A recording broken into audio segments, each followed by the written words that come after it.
On this week's show, how to do due diligence on any property deal before you sell it. In the news, Russell Leeds has finally released that book of his. It's actually quite good. And we're going to be answering all your property-related questions.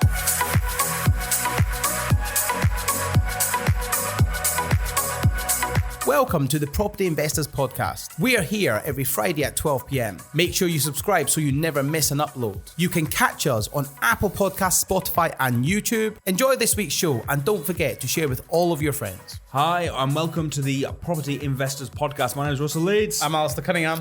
And thank you for tuning in. Welcome to the show. So we've got a few things we're going to be talking about this week. One is due diligence and research as a property sourcer, property deal seller. If you haven't watched the last few episodes, doing a little series at the moment where we're going through the 8 steps of being a professional money-making deal sourcer. Yeah, 100%. It's also very cleverly an acronym for the word sourcer. I know. So we've done S, O, U, and we're on R today, which is for research. Oh, it's for research, yeah. It is, so we're going to be talking about that. Before we crack on with that, yeah. How's your week been? My week has been good. Yeah. It's been good. We're filming this about a week ago, so right now we're still able to go out. I mean, I don't know, watching that you guys might watch this at home, locked up in a safe, eating toilet roll. Don't eat toilet roll. That's scarcity. That is. And rice. Oh, you certainly won't be eating rice. And pasta. Do you know one thing that's good with the whole panic buying is everyone's buying sort of rice, pasta, and breads. It means if you're on a low carb diet, you're good. No, that's true. It's good, isn't it? Although all your food would rot and go off. It's all meat. It's all fresh stuff, isn't it? Yeah. It's your frozen food. Get tins. Tins of soup. What have you panic bought? Nothing. No, not me.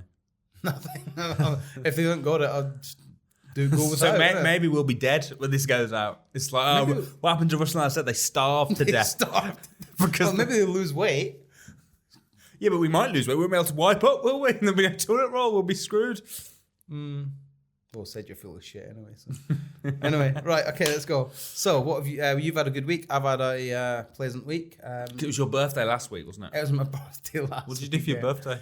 We had this conversation last week. I drove back from Scotland from the Edinburgh Cash Surely you Course. went out for a meal or something. I didn't get back till late. What did you do the next day? Come to the office and met you. That was it. Yeah. You met me for your birthday and drove back from Scotland. Yes. Sounds like a terrible birthday. It wasn't the best birthday in my life, yeah. But there's reasons for it, so... What are your reasons? Don't worry about the reasons. I want to find out the reasons. We'll talk about it later. I want to know now. I want to know on camera. It's not going to happen. It's not going to happen. Come on, what are the reasons? It's not going to happen. Why would you not want to tell me the reasons? Because I just don't want to... Dude, sense the tone. I'm sensing he wants me to keep asking. No, I'm sensing you to shut the off. Right. Okay, so we've had a good week. I've had a good week. It sounds like you've had a brilliant week. I have. No, it's been really good because it's we're just off the back of a crash course, and yeah, all good. Brilliant. I'm very, very glad to hear it. Good. Exciting. Yes. Let's do this then. So this week we're going to be talking about the, like we mentioned, research. Yeah. So very, very quickly, do you want to just recap the steps we've been through so far? Okay, so S stands for setup. Make sure you set your business up properly. There's a lot of compliance you have to do because you're trading as an estate agent. So you need to, there's about 7 or 8 things you need. That's enough recap. O is how you offer your product. Yep. Your product is the properties that you're finding, you're passing on to investors, the way that you offer them so people buy them. Yep. U is for understanding, to make sure you understand what your investors are looking for. Remember, I talked about the shoe polish. Do you remember? Oh, I do remember the shoe polish. Do not go to market with somebody nobody's looking to buy. I would check in, if you haven't watched last week's show, Watch it. just to watch it for the shoe polish story, because it will change your life. It will. 100%. But my point It will being, change the way you look at business. You look at business and you go, I thought I knew a lot about business. Then I heard his shoe polish story and mind blown. Yeah, might change the way you think about me, but don't worry about that. No, so my point being is go to market with somebody with a product that people want to buy. Yeah. Don't go to market with something people don't want to buy. Literally off the back of his shoe polish story, my shoe polish business that I was planning, scrapped it. Right. Scrap it, I'm telling you. R is for research. So what do you mean by research? So basically due diligence. A bit of a cough there. It's that high temperature that's causing you all your coughing. Yeah. Okay. Okay. So research. You need to be able to do the research. You need to make sure that whatever you sell actually stacks up as a deal. Yeah. And you need to become a bit of a master researcher at this, because don't just think you can jump on Rightmove or wherever, find a deal and say, I love that one, and then you're gonna go out and view it and then sell it to an investor over there and get paid. You're not. I don't know why I looked. It's like I was expecting a deal. That one. I thought I can't see which one because my mic's in the way. He just pointed at the table. It was an example of that one. You need to be able to do research to quite a decent level, because you need to be able to present that to the investor once they've said, yeah, I want more information. And things like making sure there's demand, making sure the property will rent out. Tell me a bit about the research that you did in Hull. Yeah. Back in the day, just to give people an idea of what you mean. So when I started in this business, I chose my patch as my area as Hull. And basically, I went up to Hull every single Monday for literally for like 3 months. Every single Monday. I would sometimes go up Sunday night and I would spend the whole day You went Monday. to Hull for 3 months every Monday. How is that possible? 3 months? You've confused me. You've confused me. Because every Monday I went to Hull for 3 months. So if you went for 3 months, why? I went every Monday for 3 months. For a day, not for 3 months. Yes, just for a day. Okay. Drove up either Sunday night and came back Monday night. It's a long way to go for a day to Hull and back. Yeah, but it has to be. You've got to do my genius. You've got to do your research. So, and what I would do is I would go up and I would look around houses. I would look at areas. I would meet agents, talk to letting agents, talk to estate agents, go to networking events, really get a good understanding of the area. Understand where works, where doesn't work. And then also I would like, so for instance, let's just take one property. My property, the one that I've got several in Hull, but one of my ones in Hull, it's a 4-bed HMO, and I wanted to know a lot about the area. So I went and sat outside the property for like a couple of hours in the evening to make sure it wasn't an area that had like lots of problems at night. Didn't have like dodgy people hanging around. Yeah, no dodgy people hanging around. It did when you went there, didn't it? Well, I was the dodgy person in the car outside. So why is that guy just sitting outside the house lurking around? My point being is you need to get a really good understanding of what actually happens in the area. And I had another property. It's a true story. I had another property in a fairly nice area of Hull, and I went up, and I'd already packaged it and sold it to an investor, and the refurb was underway, and I happened to be in the area, so I thought I'd stop by and just see if I could have a look at the property, see how the refurb was going on, all that sort of stuff. And I went, and there was somebody passed out in the front garden. Literally, this was like a Monday morning. They were passed out in the front garden. Monday morning? Yes. How long have they been there? I don't know. They were sleeping. And they'd obviously been on the bender the night before. Female. And she was just in the front garden, curled down against the wall, sleeping. What's she like? Mate, she was like, not homeless, but like, I don't know. I saw her and I just like left. She was awake. She was like rolling around, like she was just sleeping. I was like, and just left. No, hold on. She was awake. She was sleeping. She was just like turning, tossing and turning. She wasn't like passed out, unconscious. But my point. By awake, you mean she wasn't dead? She wasn't dead. No, she was alive. She was alive. But she was sleeping. But she was sort of sleeping, rolling up, like tossing and turning, and that sort of stuff. Did you not think I'll call help or I'll see if she's okay? Mate, the builders were in the house. The door was open and the builders were in. So they told her that she had to move, and she said she'll move when she wakes up. So they just got on with their work. It's a bit bizarre, I know. But my point being is when I'm awake, I'll wake. When she wakes up. My point being is you sleep talking now. Well, no, you know what I mean. My point being is get an idea of what the area is like. It sounds great. That was actually not a bad area. That was a bad instance. But if I viewed that beforehand and saw that, the area is great. It just has lots of bad incidents. So not a bad area. There's areas of Hull that are like that, mate. And this is not in an area like that. This is actually this probably in a really good area. It just so happens that somebody went to sleep in the front garden. Hull does have a homeless problem. There is a lot of homeless people around. So you might find she just went there to get a bit of shelter from whatever. I don't know. But my point being is, if I'd viewed that, was the garden undercover? A little bit. It was like there was bushes and all that sort of stuff. A little bit. Maybe she went in there for cover. I don't know. But if I'd viewed that when I was viewing the house, if I'd seen that when I was viewing the house, I probably wouldn't have put an offer in the house. So you need to know what happens in the area at nights. Is it a hellhole? Is it decent? You need to know what the market research is like, what the market conditions are like. So it's an interesting question, because I know a lot of deal sources talk about having a patch, and just sourcing in a given area. Would you recommend that? To begin with, yes, 100%. You need to know your patch, right? So I chose Hull as my first patch. And I got to know it very well. I knew the streets that worked, the streets that didn't work. I knew the ceiling price of rental in the area. I knew what other properties in the areas in the same street were getting what rents and things like that. So you need to have a really good understanding of what your property will achieve in a given area. And what I don't want to advise is people to start doing sourcing, but then source everywhere around the country. Source in one area and get good at that. And then maybe diversify yeah, to another area and then do the same. Yep. So go to the area. So your research would be just. I suppose if you used your hometown, for example, you might know the area well anyway. Let's start from the beginning. Research. You need to know the area inside out. You need to know the rules of the area. Again, inside out. Is there Article 4? Is there no Article 4? What are the rules for the area? Thirdly, you need to know estate agents and letting agents in the area that are going to look after your property and potentially bring you deals, and you need to have a good relationship with these people. And I would keep in touch with them on a regular basis. HMO management is crucial for HMO properties, so you need to have a good HMO letting agent. And then you need to know how much the property is going to rent out for. Now, a great way to find that out is to actually speak to, if it's single let, speak to a really good single let agent. And if it's HMO, find a really good HMO manager. I would not advise using just a standard high street letting agent to do your HMO, because they typically won't do it, or they'll say they'll do it, but they won't have experience in that field. So you need a specialist HMO manager. And then you need to know what's it going to rent out for. What's nearby that makes it appealing. Depends again. How do you get around that problem in Hull? Yeah, it's a good question. Hull's got a lot going for it. Hull's got a hell of a lot going for it. There's a lot of development going to be happening in Hull. Yeah, that's it. That's it. The ferry to Holland. What's nearby in Hull? No, they've got Amsterdam. The port. They've got the port. They've got a lot going on in Hull. There's lots of development. Huh? What's at the port? Well, it's just the port. It's this shipyard, all that sort of stuff. There's a lot of employment. Employment. Oh. There's nothing to do. There's no fun fair, but it's employment. So I'm looking. Do you mean the whole of Hull or just at the port? Do you see what I've got to put up with, guys?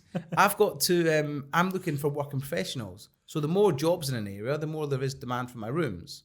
So I'm not advertising to holidaymakers that are going to go to Hull for a weekend away, because let's face it, you ain't going to do that, are you?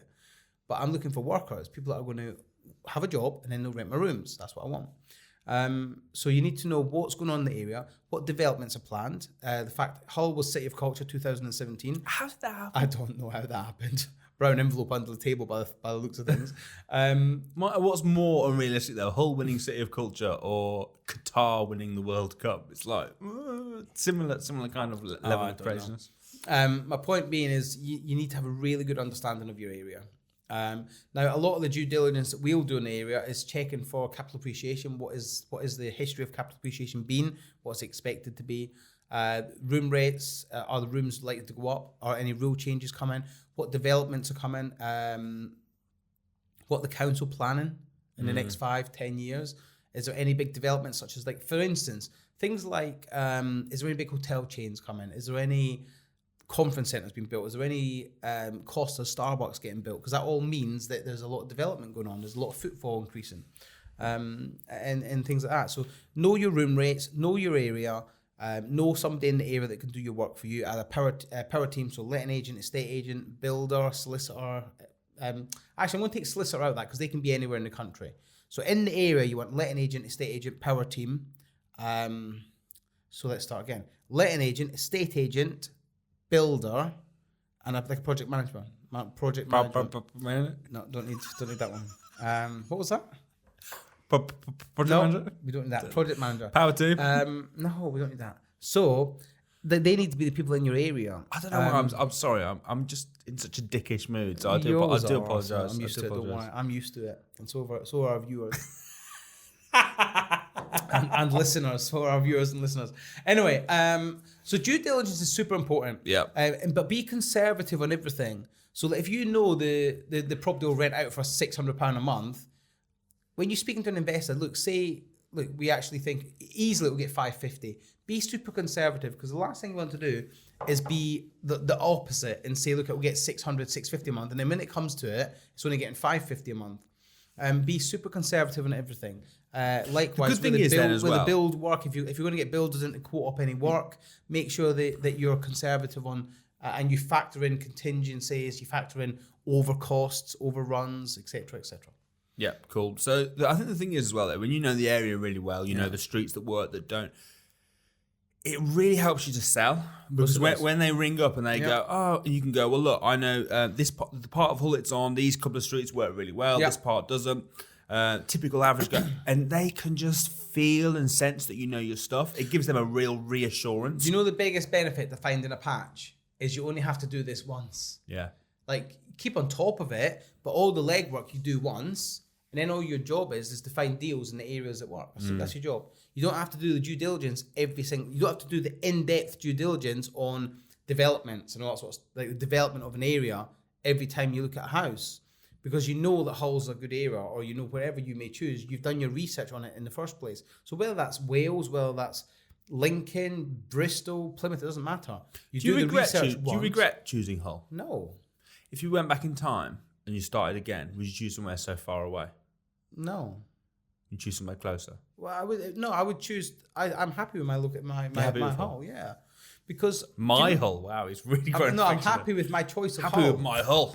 No, it's not like that. Did I ever tell you about the story when I was staying over one night in Hull, and I stayed at the there's a little Ibis just outside the city centre, and I stayed there, and I went out to get some food at night, and I found this little burger joint. It's called the Dope Burger Joint. It's DOPE Burger. It's called Dope Burger. Is it a drug place? It looks like a drug place. I'm not gonna lie. It looks like a bit of a whatever. The food was decent. Anyway, so I went there, and you order at a little window, and you just wait out in the car. You wait out in the pavement, and it's a very, very small setup shop. Okay, it's just got a kiosk, like a shop as a more shop like one of those sort of like portable ones where you just walk up to the window and then you wait and you stand outside. Yeah. So it's like a little but it's not pop-up portable, shop. It's not, yeah. And anyway, so I ordered my food and then I waited, and it was like 9-10 o'clock at night, in the nicest part of Hull. And I was waiting there, and this guy come up to me with a jacket on, and I knew he was up to no good. I could just tell. And he goes, "Oh, what are you waiting for? What are you looking for?" And I said, "Oh, mate, I've just ordered some food." And he goes, "Are you looking to buy anything?" I said, "Yeah, food, a burger." Right? And he started chatting to me. He was trying to get me to buy some. I thought he was trying to sell me drugs. Right? I kid you not. He opened his jacket and he just stole a multi-pack of 4 tuna from Sainsbury's. And he was trying to sell me a multi-pack of 4 tuna for £1. Seriously. I thought he was trying to sell me drugs. And he opened his coat and he goes, "Mate, I've got some tuna. Do you want to buy some?" I'm like, "No, come on, mate, get real." It threw me, completely threw me. And it was like a multi-pack of 4 tuna. Who would risk getting caught stealing For something to try and then sell it for £1? But I can't imagine he's got many buyers. Who's on the streets looking to buy tuna? He'd be better off, like, you know. It's bizarre. I remember thinking, why the heck did I pick Hull? But you picked Wolverhampton, didn't you? I've got Wolverhampton. Yeah, I've got properties in Wolverhampton. I know Wolverhampton very, very well. Wolverhampton's really good. Didn't you pick a property in the red light district of Wolverhampton? Yeah. So I've got a property right next door to the Mole New Football Stadium. Literally, you could open the front door and you can see the orange. Yeah, it's there. And I remember John Raybould. John Raybould's a fellow Academy member. He's finished now. He's very successful. He's got 7 or 8 properties. But me and him were at a training course in Wolverhampton, and we went out in Wolverhampton. You had a spare room and you were staying in your HMO. Well, it was empty at this point. It'd been fully refurbed, but it wasn't tenanted. So we stayed in my HMO that night, and we were walking back from the city centre to my property, and it's only about a mile walk, not even that. And as we were walking down, there was a couple of girls there. I knew exactly what they were, but John's very naive to this sort of stuff.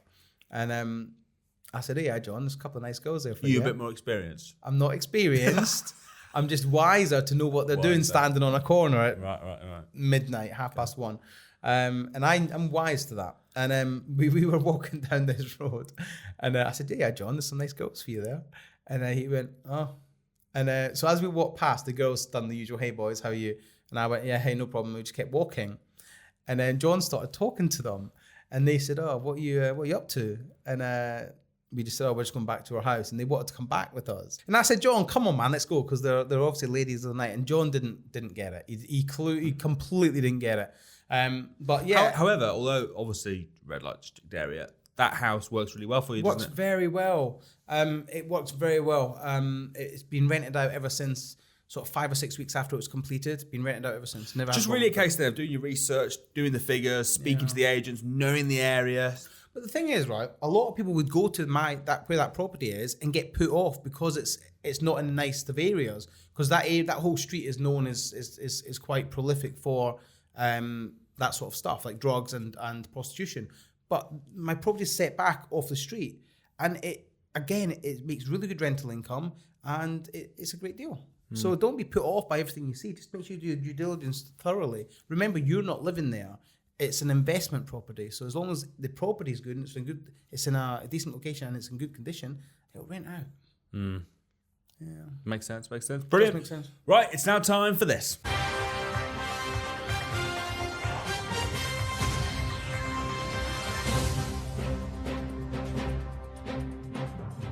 Okay, in the news this week, finally, we have the release of Mr. Russell Leeds' book called The Entrepreneur's Blueprint. It is finally out. Finally out. It's on Amazon. It is on Amazon.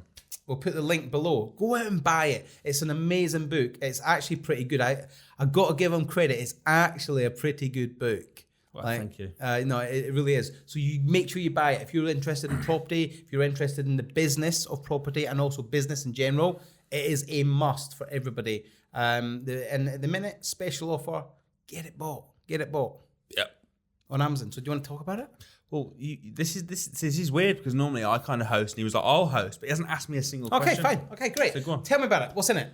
What's in it? So in essence, it's a book about my life as an entrepreneur, but not. So there's examples of real life stuff, but mainly it's the step-by-step guide that I've kind of created on how you start a business. I started my first business when I was a teenager. Yeah. I didn't have any experience. There's not much training when you start a business. You know, people. Let's say you got someone who's an accountant and they think, oh, I want to set up my own accountancy business because they know how to do accounting, but they don't know how to do sales, marketing, business planning, structure, the operations. They just know the account. So the accountancy part itself is probably only 10% of the actual business. So getting started in that, the mistakes that I've made, the things that I've learned. I think the mistakes are very important because I know from all the businesses I've started, you learn more when you're doing it. Mate, experience is not only is the best teacher, it's the only teacher. I agree. There's so much that you can learn. Read the book, you can learn. Okay, but until you actually go and do it, the book. Any training or any books, it's a great guide. It's great to learn from other people's mistakes. But the only way you really truly learn is by actually going and doing it. Which is why at our seminars we don't just go, "This is the theory." We get them to make the calls, get them to do it there and then. We actually call our seminars, we say, listen, guys, you're not here for a seminar. You're here for a doinar. A doinar. Is that what you call it? We call it a doinar, yeah.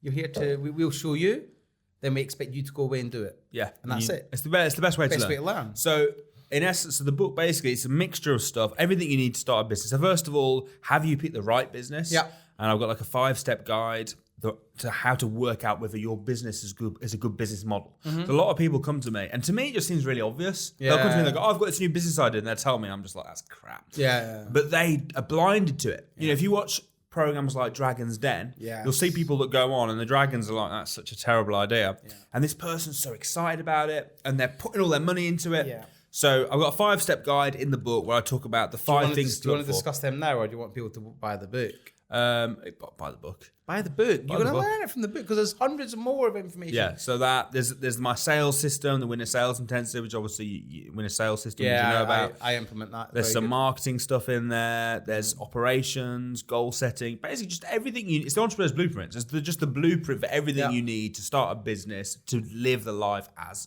an entrepreneur. Yeah. Pitfalls, things to look for. It's just all the stuff that I do, that I've learned. Yeah, do you know what is good about it is it's current. It's not, this is what I've done 20 years ago. It's current, as in we're doing like you're doing this now. Yeah. And the examples are all very, very real life. Yeah, it's not fancy. I mean, I write in a very similar to you actually in terms of Simplistic. how we talk. Yeah. You know, so it's very, very simplistic, very easy to understand. Yeah. Very. It's not a novel at the end of the day. No. This is your life. This is what you've done. Yeah. So you write that in the way, and that's what people want. I think that's what people is, because I know I get people message me all the time saying when they read my book they hear my voice, and that'll be the same with you. When people read your book, they like I've read it, but what I took away from it is I can hear your sarcasm in there.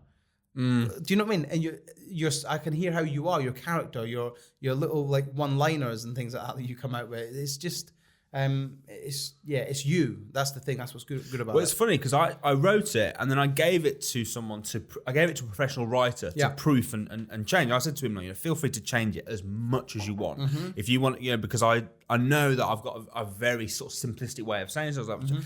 And he hardly changed it at all. And I said to him, like, why did you not?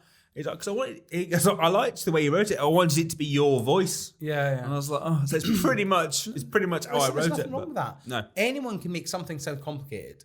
It takes a genius to make something sound simple, or take a complicated subject and make it simple, step by step. And that's the skill.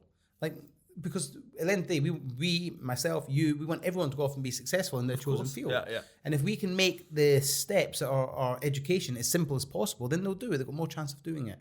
The problem I see, especially in the property industry, is people take themselves out of the game because they're worrying about the overcomplication that people make things. That's what I love about your book. It's very simplistic. Oh, well, thank you. Are you going to do an Audible?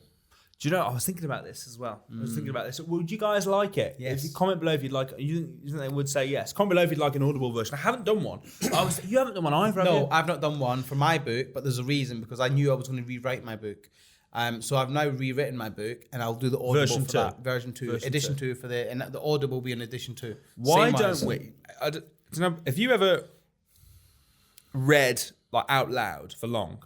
Yeah. How'd you get on with it? I can't do more than about 20 minutes without having a break. Yeah. Why don't we book a recording studio, go together? Yeah. Do like 20, and then do it in shifts, because having the thought of reading the entire thing is just like, oh my goodness, out loud. I can read it in my head, but out loud. The thing is, I know what I'll do. If you're having to read word for word, sometimes I skip words and all that sort of stuff. So it's actually going to be I know it sounds very simple just reading a book, but you're reading it out of line, because I know the other thing is, when you listen to cutting it, when you listen to Audible, and you listen to people's voices, I always prefer it when it's the actual author who's reading it, because they read it. I don't know. They got some bit more passion. I don't like when someone's like got the perfect voice. Do you know a lot of the Audibles you download have got the same voice, haven't they? They've got the very same monotone. It's like, welcome to Whatever It Takes by Alasdair Cunningham. On the morning of, and you're like, oh my, you're already switching. I want someone. The best person is Grant Cardone. You should listen to one of his books. I know. Tell you why, I do have Audible for Sale or Be Sold. Yeah, he doesn't even read the book. He goes off topic. So he's reading and he's like, actually, hold the book for a minute. Let me tell you guys this story about. And he just literally the Audible book is way longer than the book because he can't. That's not a bad idea. Well, no, that's brilliant. Because that's what will happen is when you're reading your book, of course you'll clock memories. And And he literally just when he's reading it, it just sounds like he's talking like now. Like we're having, I'd be reading it and I'd be talking like I am now, having a conversation rather than just reading. Paragraph 1, read this. The thing is, that'll keep interaction as well. That'll keep engagement. Oh yeah, for sure. Because I would listen to it longer. In fairness, I've read Sell or Be Sold, and the Audible I've got it as well, and I've not listened to much of it. I've listened to the first 10 minutes, and then I switched off. But it's only because I got to my destination, I've never put it back on. So yeah, it's good. It's good though. It's good. But we should do that, and we should have a play with. Yeah. But I think you got a Scottish accent. I think it's work quite well. Yeah, it's not about my book, though. It's about your book. Oh yeah, my book. Yeah. Remember, Entrepreneur's Blueprint by Russell Leeds.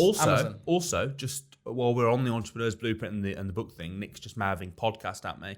So I've also launched a podcast which you're very kindly co-hosting with me. Yes. Most of the time. Yeah. You're not going to be there every week. Nope. But most of the time, Alasdair is going to be here because we've got kind of this Love-hate relationship. Yeah, he loves me. I hate him. Kind of relation. No, because I'm a lover. I'm really messing. I'm a hater. Yeah. So that's going to be all about.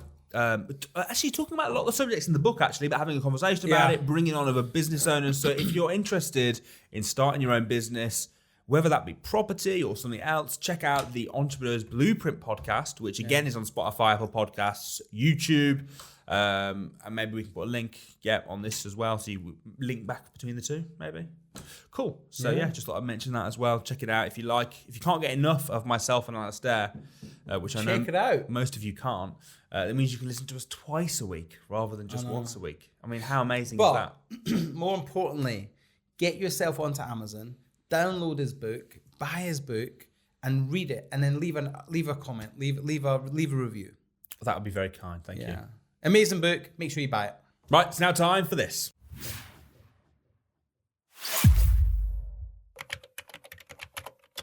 Okay, it's time for this week's question and answer session. So as always, I always do a Property Investors with Simon Leeds Facebook Live, and we ask for your questions in the comments. Also, you can drop us a message, drop us a question on the YouTube channel. So please subscribe. Or on Instagram. Property Investors Podcast YouTube channel, or on Russell Leeds Instagram, or Alasdair_Cunningham Instagram story. All right, here we go. First question. Yep, go. From Dino Shooter. Alasdair, will you be wearing masks? Yes, clearly. Okay. That's answered that question. Well done. I know I won't be wearing a stupid mask. No, not at all. Testing times, but we all need to keep calm. Corona will not defeat us, but will make us be safe people. Yes, absolutely. Well said. What's your name? Stefano. Stefano. Well said, my friend. He sounds Italian.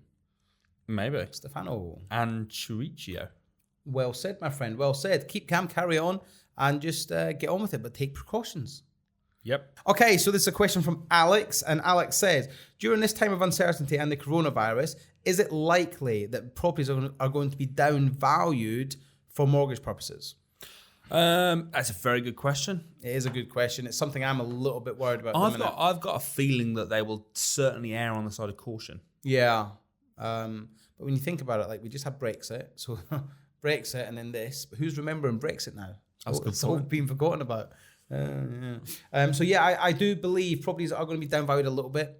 But as I said in the previous show, that's also good because it means you can then go back to the vendors and renegotiate. Say, look, it's been downvalued. So I do think that the properties will get downvalued. So I do think it's going to go. There was one more question. Hold on, I'll find that. Let me just log in quickly. Okay, this is from Ricky. Not Ricky Mando, Ricky. This is Alasdair. This is a sourcing question. Can you advise the best way to find investors? I get asked this question all the time. All the time. It's like every day somebody sends me a message. How do you find investors? We're actually going to be discussing that. SOURC. We've done R today, haven't we? We've done research today. Yeah. C, next week. Investors. So I'll talk about that next week. But it's not as hard as you think. What does C stand for? You said C for investors. Clients. C stands for clients, my friend. And that is coming next week. Great stuff. So on that note, on that bombshell, make sure you're here next week. Make sure you tune in to the Entrepreneur's Blueprint podcast. Make sure you buy the Entrepreneur's Blueprint book. Yeah, by Russell Leeds. And make sure you tune in next week. Tune in at Friday at midday. That's noon, midday. And we're now at 3,000 subscribers on YouTube. So thank you for subscribing. Thank you, guys. Please continue to subscribe so you never miss an upload. We will see you next week. Assuming that we're still alive.